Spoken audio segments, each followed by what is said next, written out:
Hello, I am Alex, and I believe I'll testify. So, in the months of December, November, December, the Parent Broadband, we have been studying and going over, of course, the book of Genesis throughout the year of 2023. But specifically in November, December, we've been owning in on the chapters around Genesis 38 and 41, where Joseph was going through so many struggles. He was already sold into slavery by his brothers, and then he was sold to Potiphar's house, but he was raised up at Potiphar's house. But then the issue with Potiphar's wife, even though he didn't do anything, he ended up in prison. And then he was seen by Pharaoh and became governor over Egypt. And all in all, even though he went through this struggle, he was able, like, God got the glory out of all of it. And he ended up caring for his family after everything. And so many people were blessed. And it actually reminded me of back in 2020. This is an older testimony, but I mean, hey, testimonies don't expire, right? And sometimes you just need reminders of testimonies. I remember back in 2020, I had gotten a new job during the pandemic. And at first I was so happy about it. I was able to get more experience. But after a while, like, I already knew I was getting a pay cut, but there were so many other issues going along with it. And I struggled through my entire job. And it messed with me mentally and emotionally.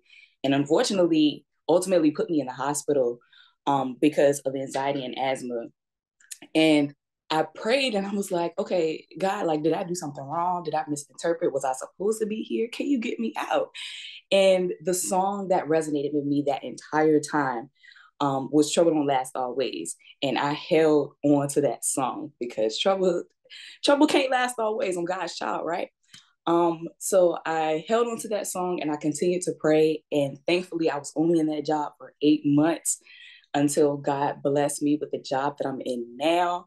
I don't have a pay cut anymore. My mental and my emotional health is way more stable. I'm so thankful. My commute to work is less than 10 minutes. I have my own office.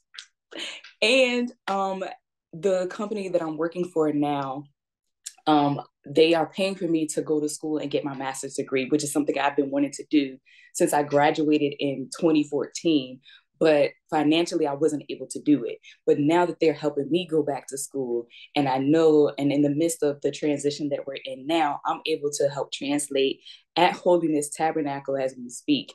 And I'm so thankful for all of these opportunities and to also be a trailblazer because I'm the first Black woman in this position at my company. So in the midst of it, even in the midst of all of these struggles, trouble don't last always, and God still has me. And I'm so thankful that I'm God's child and that I can hold on to these. And even in the tough days that I have at work, I can be reminded of where he's brought me from. So I hope you stay encouraged and see you later.